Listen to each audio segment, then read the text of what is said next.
અચ્છા, તો શીખવી દો. શ્યોર. એક માઇક્રોવેવ પ્રૂફ બાઉલ લેવાનો છે. 200 ગ્રામ કેરીની છીણ છે, 100 ગ્રામ રાજાપુરી કેરી લીધી છે અને 100 ગ્રામ દેશી કેરી લીધી છે અને એની સ્કીન કાઢી અને એને છીણી લીધી છે. બંને મિક્સ કરવાનું કારણ શું? ખાટો મીઠો દેશી કેરીમાં થોડી ખટાશનું પ્રમાણ વધારે હોય છે અને રાજાપુરી કમ્પેરેટિવ થોડી ઓછી ખાટી હોય છે. જે છુંદો છે એમાં લગભગ દોઢી ખાંડ આવતી હોય છે. તો ખાટું અને મીઠું એ બંનેનું ટેસ્ટ વાઇઝ એનું પ્રોપોર્શન જળવાઈ રહે એટલા માટે આપણે બંને કેરી લેવાની છે. પ્લસ જે ખાટી કેરી છે એનાથી રસો પણ ખૂબ જ સરસ પડે છે. 200 ગ્રામ કેરીની છીણ છે, તો એની સામે આપણે 300 ગ્રામ ખાંડ લેવાની છે. દોઢી ખાંડ લેવાની છે. કપનું મેઝરમેન્ટ વજન ના કોઈને કપનું મેઝરમેન્ટ જો ફોલો કરવું હોય તો 2 કપ કેરીની છીણની સામે 3 કપ ખાંડ લેવાની છે.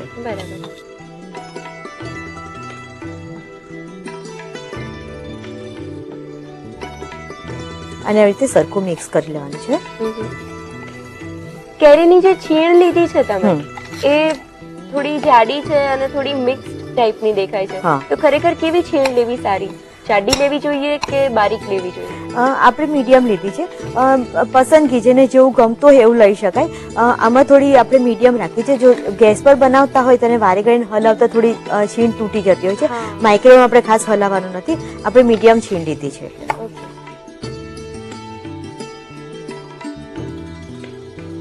આપણે 1/8 ટીસ્પૂન જેટલી હળદર મિક્સ કરવાની છે. આ સ્ટેજ પર કરી દેવાની છે.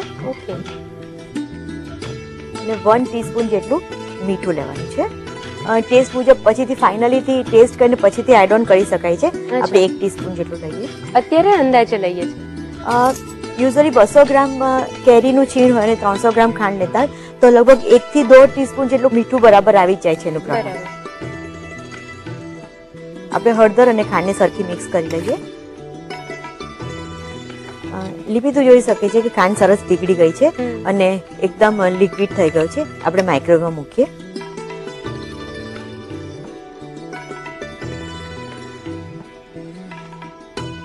લીપી અત્યારે આપણે 5 મિનિટ માટે એને માઇક્રોવેવ કરવા મૂક્યું છે. વચ્ચે 1 થી 2 વાર આપણે એને હલાવીશું. બરાબર. અને વધારે ક્વોન્ટિટીમાં જો મૂક્યો, અત્યારે 200 ગ્રામ જ કેરી લીધી, તો પણ આ જ ટાઈમિંગ ફોલો કરવાના?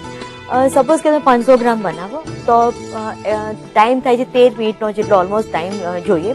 પણ જો 13 મિનિટને બદલે 11 મિનિટનો માઇક્રોવેવનો ટાઈમ સેટ કરવાનો અને પછી બહાર કાઢીને એની ચાસણી એક વખત ચેક કરી લો. જો જરૂર જણાય તો 1 મિનિટ વધારે કરી શકાય. અને બેટર રિઝલ્ટ માટે નાની નાની ક્વોન્ટિટીમાં બનાવવું જોઈએ કે વધારે થોડો એકસાથે બનાવી શકાય? યુઝ્યુઅલી માઇક્રોવેવમાં જ્યારે તમે બનાવો કોઈ પણ વસ્તુ તો થોડી નાની નાની, સપોઝ કે 1 કિલોનો બનાવવો હોય તો તમે એવું કરી શકો કે 500 ગ્રામનો તમે 2 વાર તમે બનાવી શકો. આ ક્વોન્ટિટીને અડી ગણી એટલે કે આજે 200 ગ્રામ તો 500 ગ્રામ સુધી તમે આરામથી તમે બનાવી શકો. નાના નાના બેચીસ, કારણ કે માઇક્રોવેવમાં આ એક લિમિટેશન્સ આવી જાય છે કે બહુ મોટી ક્વોન્ટિટીમાં એકી સાથે સરસ નથી થતું. પણ માઇક્રોવેવમાં બનાવ્યા પછી પણ એ થ્રુ આઉટ ધ યર આખું જ વર્ષ એમ જ સારો રહેશે? હા, લીપી એકદમ સરસ રહે છે. કશું ફંગસ કે કશી કોઈ જ તકલીફ થતી નથી, કારણ કે એકચ્યુઅલી તો મુરબ્બામાં કે મેથંબામાં 100% સુગર આવે છે અને sugar like it's work like preservative, એટલે તમારું આ ક્યારેય બગડતું નથી. આપણે એકવાર જોઈ લઈએ.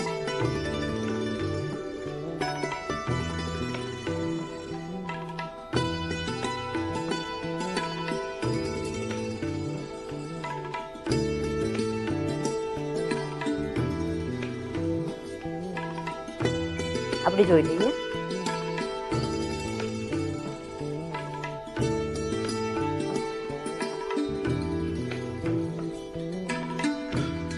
આ સ્ટેજ ઉપર લીપી એને છે ને તે થોડું 1 ડ્રોપ અહીંયા મૂકી અને એની ચાસણીને એની કન્સિસ્ટન્સી ચેક કરવાની અને ટોટલી ઠંડુ થવા દેવાનું છે. ઠંડુ થયા પછી એની આપણે ચાસણી જોઈ લેવાની છે. લગભગ 1 થી 1.5 તારની ચાસણી થવી જોઈએ. જો આ ચાસણીમાં જો થોડી કચાશ લાગે તો 1 મિનિટ એને વધારે કૂક કરવાનું છે. પણ ખાસો બધો રસો થયો છે એટલે લિક્વિડિટી ઘણી બધી આવી છે. હા, આપણે ખાંડ લીધી છે એટલે આટલું તો એનું, અને જે રસો પણ જે થશે એ સોફ્ટ થશે. ઓકે, એટલે તરત ને તરત જે તમે કહ્યું કે એના એ દિવસે ખાવામાં ઉપયોગમાં લઈ શકાય, એ ઈઝી થઈ જશે.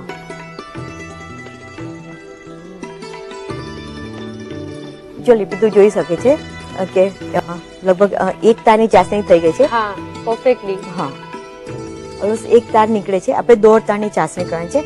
આપણે જસ્ટ 30 સેકન્ડ જેટલું વધારે કરી લઈએ એને.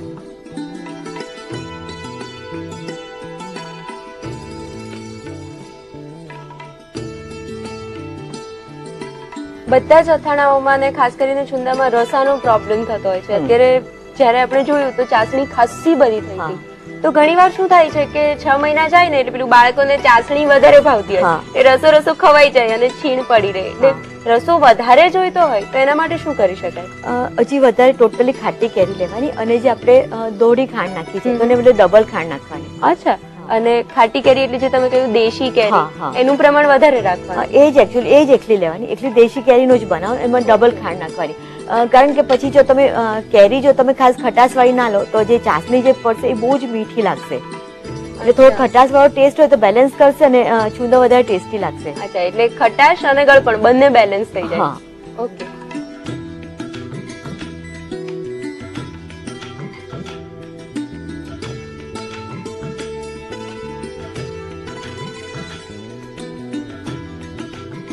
ફરીથી આપણે ચાસણી ચેક કરી લઈએ. ઘણી વાર જયારે ગેસ પર મૂકવું પડે ત્યારે ચાસણી એકદમ ઠીક થઈ જતી હોય છે, પછી એ ટેસ્ટ નથી ભાવતો હોતો. તો આમાં ચાસણીની કન્સિસ્ટન્સી જોઈએ છે એ પ્રમાણે એક્ઝેક્ટલી લાવી શકાય? એક્ઝેક્ટલી લાવી શકાય. આપણે પહેલા 5 મિનિટ મૂક્યું હતું અને પછી 1 મિનિટ, 6 મિનિટ મૂક્યું છે આપણે. અને માઇક્રોવેવમાં તમે ચાસણી બનાવો તો ગેસ જેટલી એનામાં સ્ટીફનેસ નથી આવી જાય કે તમે એકાદ મિનિટ પર તમારે આમ તેમ થાય તો એની પ્રોપર્ટીને ખાસ નુકસાન નથી થતું. સોફ્ટનેસ એમની એમ રહે છે. અચ્છા. આ ચાસણી ઠરી ગઈ હશે? હા, ઠરી ગઈ છે અને જોઈ શકે છે કે લિટરલી દોઢ તાર નીકળે છે, થઈ ગઈ છે. હવે આપણે એમાં મસાલા ભેગવાના છે, પરંતુ માઇક્રોવેવમાં જલ્દીથી કૂક થઈ જાય છે. પરંતુ આટલા ગરમ સ્ટેજ ઉપર આપણે મરચું અને જીરું નાખીશું તો લેટર ઓન જ્યારે એન્ડ ઓફ ધ યર એનો કલર બદલાઈ જશે, કાળો થઈ જશે. એટલે એમાં ટોટલી એને ઠંડુ થાય, લગભગ અડધો કલાક એને ઠંડુ થતા થશે. તો અડધો કલાક ઠંડુ થાય ત્યાર પછી જ આપણે મરચું અને જીરું એમાં એડ કરવાનું છે. ત્યારે આપણે ઠંડુ કરીએ. એકદમ ઠરી ગયું છે મિક્સચર. આપણે મસાલા એડ કરીએ. બીજા બધા અથાણાઓમાં પણ આ જ રીતે છેલ્લે મસાલા એડ થતા હોય છે? યુઝ્યુઅલી આપણે મેથીયાનો સંભાર જે બનાવે એમાં તેલમાં મીઠું શેકી લેવાનું હોય છે અને પછી એમાં મેથી ભેગવાની હોય છે. તો એમાં પણ જ્યારે એ મિક્સર જ્યારે ઠંડુ પડે અને ત્યાર પછી જો લાલ મરચું જો ભેગવાય તો થ્રુ આઉટ ધ યર અથાણાનો કલર સરસ રહે છે. અચ્છા, કલર માટે થઈને આ પ્રોસેસ ફોલો કરીએ છીએ આપણે. ઓકે. અત્યારે આપણે કાશ્મીરી મરચું લીધું છે, પરંતુ કાશ્મીરી મરચું અથવા તો એક ઝેરીલા પટ્ટી મરચું આવે છે, એકદમ તીખું આવે છે, તો એ પણ લઈ શકાય. પણ લાલ કલરનું ને એકદમ તીખું હોય છે. વધારે સ્પાઇસી જોઈતું હોય તો એ નાખી કલર માટે જોઈતું હોય તો કાશ્મીરી લાલ મરચું નાખવાનું, લગભગ 1 ટેબલસ્પૂન નાખવાનું. અને મસાલો તો લાઈક આપણે ટેસ્ટ કરીને પછી વધતા ઓછા નાખી શકાય. અને લગભગ અડધો ટેબલસ્પૂન જેટલું જીરુંને શેકી અને પછી એને કરકર વાટી લેવાનું છે. મિક્સ કરીએ. પહેલા જ્યારે શરૂઆતમાં હળદર અને મીઠું એડ કર્યા હતા ત્યારે મીઠાના પ્રમાણમાં કોઈ વધઘટ રહી ગઈ હોય તો એ પણ અત્યારે એડ કરી શકાય? હા, કરી શકાય. અચ્છા, રેડી છે.